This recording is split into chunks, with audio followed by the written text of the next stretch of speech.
16장. 예수님께서 제자들에게 또 말씀하셨습니다. 어떤 부자에게 재산을 관리하는 일꾼이 있었는데 이 일꾼이 재산을 낭비한다는 소문이 들렸다.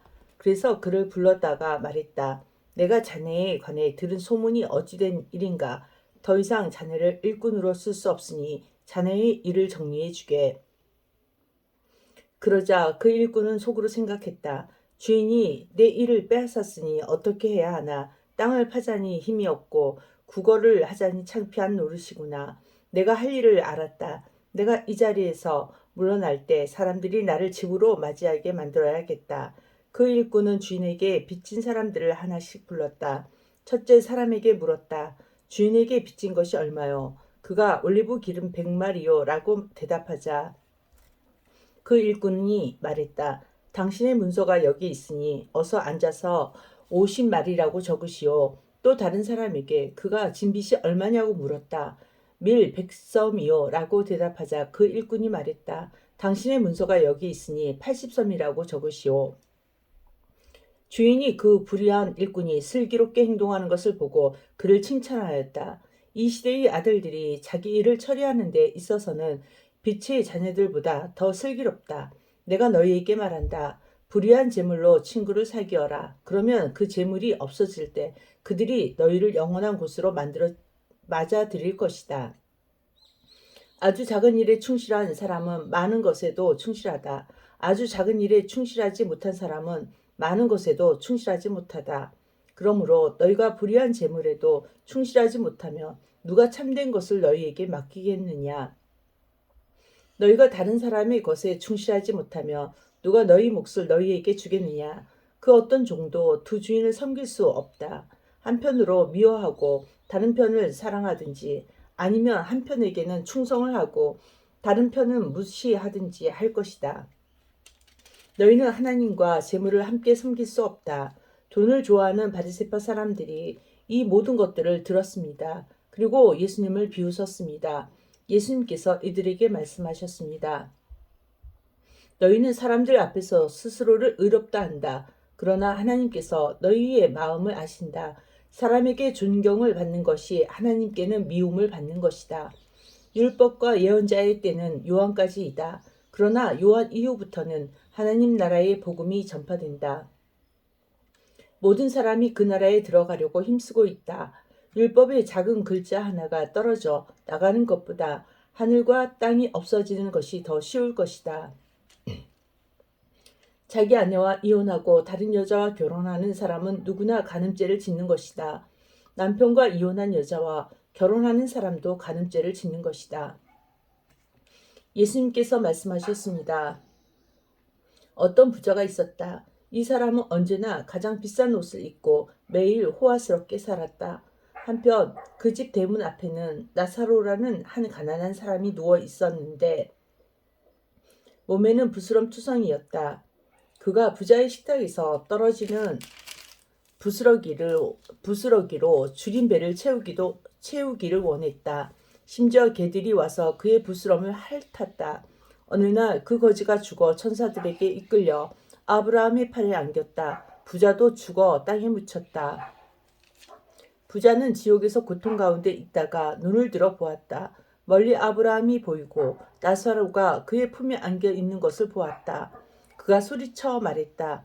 아버지 아브라함이여, 제게 자비를 베풀어 주십시오. 제 혀를 적실 수 있도록 나사로의 손가락 끝에 물을 찍어 제게 보내주십시오. 제가 이 불꽃 가운데서 몹시 고통을 당하고 있습니다.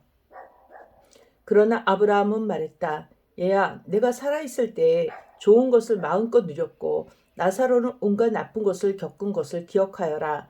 이제 나사로는 여기서 위로를 받고 너는 고통을 받는다. 이뿐 아니라 우리와 너희 사이에는 큰 구렁이 있어서 어느 누구도 너희를 돕기 위해 건너갈 수 없고 아무도 그곳에서 우리에게 건너올 수 없다. 부자가 말했다. 그러면 제발 부탁입니다. 아버지, 나사로를 내 집안에 보내주십시오. 제게 형제가 5명이 있는데 나사로가 가서 증언하여서 그들이 이 고통받는 곳에 오지 않게 해 주십시오. 아브라함이 대답했다. 그들에게는 모세와 예언자들이 있다. 그들은 그 소리를 들어야 한다. 부자가 말했다. 그렇지 않습니다. 아버지 아브라함이여, 누군가 죽었다가 살아나 그들에게로 가면 그들이 회개할 것입니다. 아브라함이 그에게 대답했다. 만일 그들이 모세와 예언자들의 말을 듣지 않는다면 죽은 사람이 다시 일어나도 그들은 믿지 않을 것이다. 17장. 예수님께서 제자들에게 말씀하셨습니다. 재짓게 하는 일이 없을 수는 없다. 그러나 재짓게 하는 사람에게는 화가 있다. 어린아이 하나라도 재짓게 하면 차라리 자기 목에 연자맷돌을 달고 바다에 빠지는 것이 더 나을 것이다. 너희는 조심하여라. 만약 내 형제가 죄를 짓거든 책망하여라. 그러나 회개하거든 용서하여라. 만일 내 형제가 하루에 7번이라도 내게 죄를 짓고 그때마다 돌아와서 잘못했다고 빌면 용서해 주어라. 사도들이 주님께 말했습니다. 우리의 믿음을 더하여 주십시오. 주님께서 말씀하셨습니다. 만일 너희에게 겨자씨만한 믿음이 있으며 이 뽕나무더러 뿌리째 뽑혀 바다에 심겨라 해도 그것이 내 말에 순종할 것이다. 너희 가운데 밭을 갈거나 양을 치는 일을 맡은 종이 있는데 그가 밭에서 돌아오면 어서 이리 와서 앉아 먹어라 하고 말할 사람이 누가 있겠느냐. 오히려 종에게 너는 내가 먹을 것을 준비하고 내가 먹고 마시는 동안 허리를 동이고 시중 들다가 그 후에 먹고 마시라 하지 않겠느냐. 시키는 대로 했다고 해서 주인이 종에게 고맙다고 하겠느냐. 이와 같이 너희도 명령받는 것을 다 행하고 나서 우리는 가치 없는 종입니다. 우리는 그저 해야 할 일을 했을 뿐입니다. 라고 말해야 할 것이다. 예수님께서 예루살렘으로 가시는 길에 사마리아와 갈릴리 사이를 지나시게 되었습니다. 예수님께서 어떤 마을에 들어가시다가 10사람의 문둥병 환자를 만났습니다. 그들은 멀리 서서 목소리를 높였습니다. 예수 선생님, 우리에게 자비를 베풀어 주십시오. 예수님께서 그들을 보시고 제사장에게 가서 너희 몸을 보여라 하고 말씀하셨습니다. 그들은 가는 도중에 몸이 깨끗하게 되었습니다. 그들 가운데 하나가 자기가 나은 것을 보고 돌아와서 큰 소리로 하나님께 영광을 돌렸습니다. 그리고 예수님의 발 앞에 엎드려 감사를 드렸습니다. 그는 사마리아 사람이었습니다. 예수님께서 말씀하셨습니다. 10사람이 다 깨끗하게 되지 않았느냐? 그런데 9은 어디 있느냐? 이 이방인 외에는 하나님께 영광을 돌리러 돌아온 사람이 없단 말이냐? 그리고 그에게 말씀하셨습니다. 일어나 가거라. 내 믿음이 너를 낫게 하였다. 바리새파 사람들이 하나님 나라가 언제 오는지에 대하여 물으니 예수님께서 대답하셨습니다. 하나님 나라는 볼 수 있는 모습으로 오는 것이 아니다. 또 보아라. 하나님 나라가 여기 있다, 저기 있다라고 말할 수도 없다. 왜냐하면 하나님 나라가 너희 가운데 있기 때문이다. 예수님께서 제자들에게 말씀하셨습니다. 너희가 인자의 날을 단 하루만이라도 보고 싶어 해도 보지 못할 때가 올 것이다. 또 사람들이 보아라, 여기 있다, 저기 있다 하여도 너희는 그들을 따라 나서거나 찾지 마라. 마치 번개가 하늘 이편에서 번쩍하여 하늘 저편까지 비치듯이 인자도 자기의 날에 그와 같을 것이다. 그러나 인자가 먼저 많은 고난을 당하고 이 세대 사람들에게 배척을 받아야 한다. 마치 노아의 시대처럼 인자의 날도 그와 같을 것이다. 노아가 배에 들어가는 날까지 사람들은 먹고 마시며 장가가고 시집을 갔다. 그러다가 홍수가 나서 그들을 모두 멸망시켰다. 롯의 시대에도 이와 같은 일이 있었다. 사람들이 먹고 마시며 사고 팔고 심고 집을 지었다.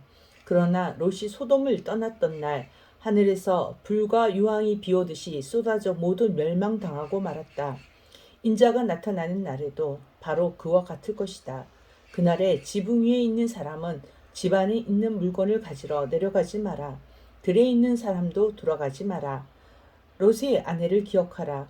누구든지 자기의 생명을 지키려고 하는 사람은 잃을 것이다. 그러나 자기 생명을 버리는 사람은 얻을 것이다. 내가 너희에게 말한다. 그날에 두 사람이 한 자리에 누워 있을 것이나 하나는 데려가고 하나는 남겨둘 것이다. 두 여자가 같은 곳에서 함께 맷돌을 갈고 있을 것이나 하나는 데려가고 하나는 남겨지게 될 것이다. 그때 제자들이 대답했습니다. 주님, 어디에서 그런 일이 일어나겠습니까? 예수님께서 제자들에게 시체가 있는 곳에는 독수리들이 모인다 라고 말씀하셨습니다. 아멘.